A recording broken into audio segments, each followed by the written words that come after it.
DSLR or mirrorless? Should I use one or the other one? Let's discuss a little bit about this interesting topic and let's share our opinion with others.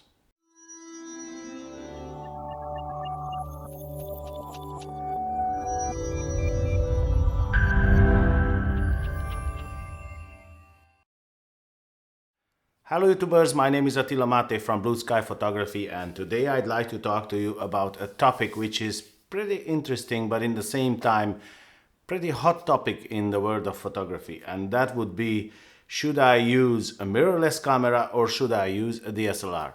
Now, most of the time I have to tell you, photographers, they will argue with nail and tooth, we call it, Hungarians, about this topic, and one, in one side they want to defend the DSLRs, on the other side they want to defend the mirrorless cameras. Now I have to tell you that in my opinion, both systems, the DSLR and the mirrorless, they have their own separate place in the world of photography, and they are very important, both of them. And in my opinion, it is up to you to decide which system will work the best for you, and that system you should choose. But in the same time, I would like to make a conversation, let's say, where we can say, everybody can say his opinion, and we can share our opinion with others, and let's help some new guys, who wants to buy a camera, which one to buy, DSLR or mirrorless. So that's the reason I made this video, the 7 reasons to use a mirrorless camera. Now the next video I will make about 7 reasons to use a DSLR, because that is fair, so to give on the both side, like my opinion. So let's talk about advantages of the mirrorless camera over the DSLR, because that would be the point, what's the advantages and what you get if you buy a mirrorless system and what you lose. So reason number 1, and this is pretty good, I tell you, because even myself, I miss a lot this in DSLR, because I used to be a mirrorless shooter, I used to be a Sony shooter. I used to shoot with Sony A7R and Sony A6000 and A7 Mark II, and this feature, it is something very, very good, and that would be the live view histogram. Now I have to tell you guys, and you have to believe me, that live view histogram is something so helpful that it's unbelievable. I mean, when you see the picture in the viewfinder or on the screen, and you see the live view histogram on the same time, that's unbelievably helpful, because with DSLRs you can see the histogram, but you can see after you made the shot, and that is it can be too late. I mean, sometimes you are in situations where you have to move a bit quicker, and you can see the histogram in live view, and that is very, very big help. So this is something what I miss very much from mirrorless cameras, and I tell you honestly that even now I'm thinking what camera would be the best, which camera, sorry, would be the best to move back to mirrorless, because these days, the disadvantages you used to get with mirrorless cameras, they fade away slowly, and as we go along, and I promise you that next year or the year after, it won't be any difference between mirrorless or DSLR. But at the moment, there is still a little bit of difference. So first was live view, second, focus peaking. Now, guys, believe me, okay, I understand if you use manual focus, you don't need focus peaking. Absolutely right, completely right. But in the same time, I used to shoot a lot of macro in the past, and with macro, you need manual focus. I mean, macro, it's okay with autofocus, but with macro, you want to say precisely to the camera, there's the point where I want to focus, and not the camera decides. So I would say that most of the time with macro photography, you will have to focus manually. And because you have to focus manually, focus peaking is very, very helpful. Again, don't ask me why camera manufacturers, they don't want to introduce focus peaking in the cameras. Because you see, Pentax has focus peakings in the cameras. It's a DSLR. Why? Why it's not possible? I don't know why it's not possible. I think that they don't want to introduce. That's the only, uh, re- I would say, realistic reason. I would say, because other than that, I cannot give you any reason why. It's just they don't want to. So focus peaking, it is very very helpful with the mirrorless. Zebra pattern, the third reason, zebra pattern. Again, Pentax cameras have zebra pattern. Sorry. Why? Why Nikon? Why Canon? Why? I don't know why. You should be in any DSLR. You pay thousands of euros for a camera, and it doesn't have focus peaking, it doesn't have zebra pattern. That's ridiculous, that's really, really ridiculous. Anyway, this was number 3. Number 4, smaller and lighter. Now, here, this is a pretty controversial subject because many photographers will say that, yeah, it is small and light. Guys, I tell you something. I used to be a Sony shooter. I used to have mirrorless cameras only in my bag. No DSLR, only mirrorless. But in the same time, when it is small and light, it's true.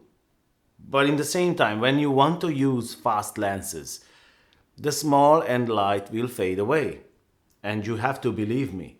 It's okay, it's small until you use a small prime on it. But when you want to use a 70-200 lens on it, and a full frame mirrorless camera like the Sony A7R Mark II, let's say, or even the Sony A7R I used to have, if you use a 70-200 f2.8 lens on it, the small and light is gone completely, because this is physics. You can't beat the physics, It's just simply impossible. If you want a lens which will cover the sensor size, that lens must have the width and the length, and you cannot beat that. So I would say that smaller and lighter, it's not in every case. Let's emphasize this. It's not in every case, because if you use prime lenses, it's true, it's small and lightweight. That's true, obviously. If you use long zoom lenses, it's not anymore.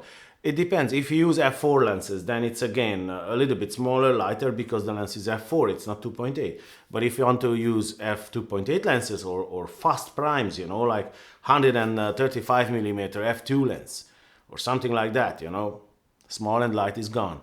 I don't even want to talk about if you adapt some lenses with adapters, if you adapt Canon lenses, Nikon lenses, that is gone completely. So smaller and lighter is not in every case. In some cases it's true, in some cases it's not.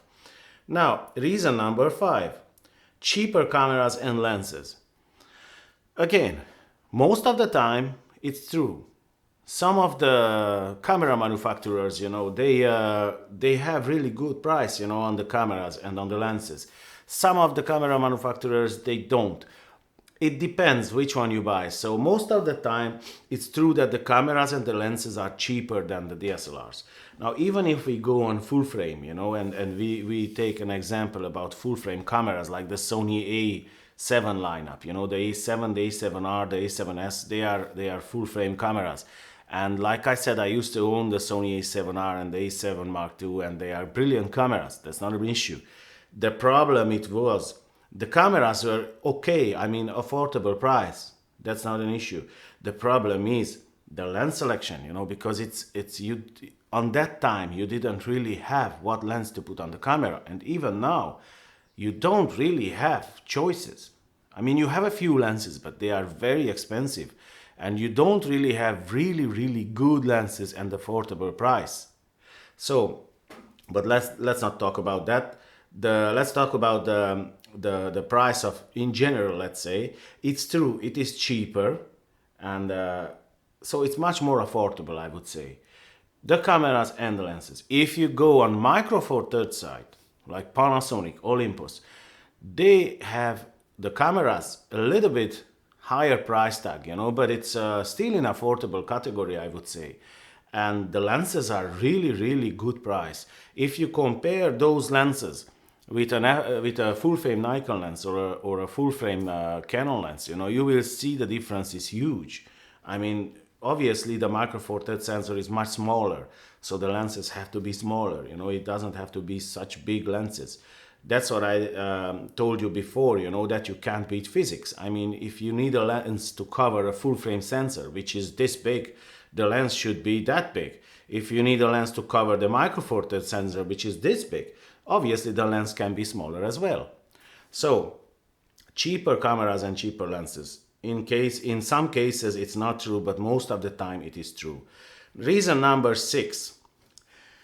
Because there is no mirror in the cameras, longer camera lifetime, and this usually about 200,000 actuations. If we take the statistics, let's not talk about me, let's not talk about my opinion, let's take pure statistics.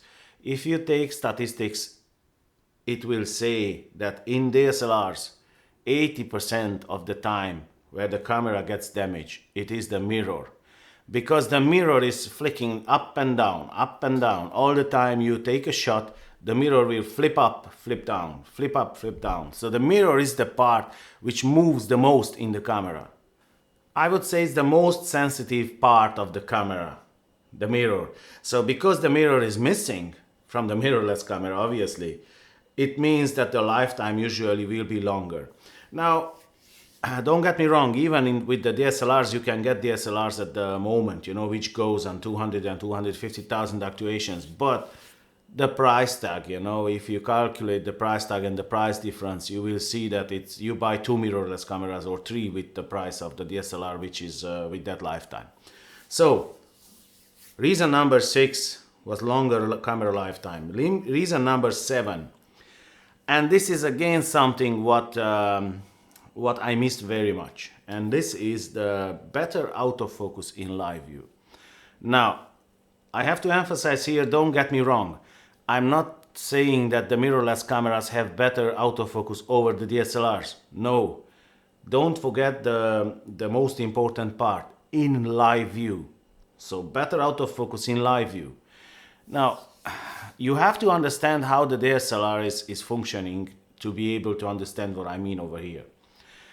The DSLR, when you focus with the DSLR and you look in the viewfinder, the light will come in through the lens, and the mirror will send a percentage from the light, let's say, to the autofocus sensor, which is usually on the bottom or up in the pentaprism. You know, it depends where they place the focusing sensor.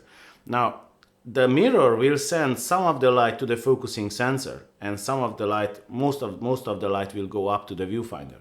So, when you flip up the mirror, because if you have to go in live view, you have to flip up the mirror. When you flip up the mirror, that mirror blocks, and the light will not go to the focusing sensor. So what they did, they have on the sensor, they have on the recording sensor, I mean, not the focusing sensor. On the recording sensor, they have some focus points, and that system you use when you are in live view. That's why you see that most of the DSLRs, when you are in live view, they are not so good and not so quick on focusing like when you focus in the viewfinder. That's the reason. Now, in mirrorless, this is not an issue because there is no mirror, so it means that the whole autofocus system will be on the sensor. And that is the reason why in mirrorless, in live view I'm talking, when you shoot video, or even when you shoot photo but you shoot with live view, the focusing is the same like when you focus with the viewfinder. So it will be much, much better, the focusing in live view with the mirrorless cameras. Why is that? There is only one DSLR, sorry, I have to say this, there is only one DSLR which one is excellent in live view focusing and in video, and that would be the Canon DSLRs. Why? Because they use a combined contrast and phase detection focusing system, and they call it dual pixel focusing, and that focusing system is great in live view as well. So that's the only DSLR which is actually I can say it will hold up with the mirrorless cameras in live view focusing. Now, like I said, this is my opinion, and I base this opinion on my experience with the Sony cameras and with the Panasonic cameras. And what kind of mirrorless? Oh, Pentax mirrorless. I used to use Pentax mirrorless cameras. So I used Olympus for a little while, but that wasn't mine. You know, I just tested the camera, so that was I wouldn't count that. But my experience with the Sony cameras, it's an experience of 2 years almost. Yeah, 2 years. I was shooting for 2 years with Sony cameras, so I can say that I have plenty of experience with mirrorless and focusing and DSLR focusing. In the same time, if we talk about the point-to-point focusing or tracking or whatever in the viewfinder, the DSLR will kill the mirrorless. You know, now these days, you know, there are some cameras, mirrorless cameras on the market, which are very close, or in some cases even they say it's better than the DSLR. The example, the Fuji X-T2 or the Olympus EM1 Mark II or the Sony A7R Mark II or the Sony A6500. They are very close or even better in some cases than DSLRs. But in the same time, when we come to live view, the situation will change dramatically. So that's this is the 7 reason why you should buy a mirrorless camera over a DSLR. Now, like I said at the beginning, DSLRs have their own advantages, and I will make another video about this. And if you would like to see that, please like and subscribe this video, and to see that video coming. And don't forget to push the little bell button, to click on the little bell button near the subscribe, just to get notified when I upload a video, so you will know when I uploaded the video. And that will be pretty close to this. And in that video I will discuss about the advantages of the DSLRs over the mirrorless, because obviously there are advantages which one the mirrorless doesn't have. So I hope that this video will be helpful to somebody. I hope that you liked it. If you liked it, please like and subscribe and share my videos. And thanks for your nice comments, and please share your opinion. Please share your experience. You know, you can leave a comment down below, and let's help others to decide, you know, which one to buy, mirrorless or DSLR. I tell you, it was a big problem for me as well, because I couldn't decide. You know, I didn't really have experience with mirrorless, and that was an issue because I couldn't find videos like this on YouTube, you know, where they say the experience, you know, and the advantages and disadvantages, so I could decide. So I ended up buying a system, you know, but after 2 years I had to sell it, and I lost a lot of money on it. But anyway, that's not your problem. So what I would like to do, I would like to help others to avoid this mistake. Thank you for your support. I wish you a nice day, and I'll see you in the next one. Take care, guys.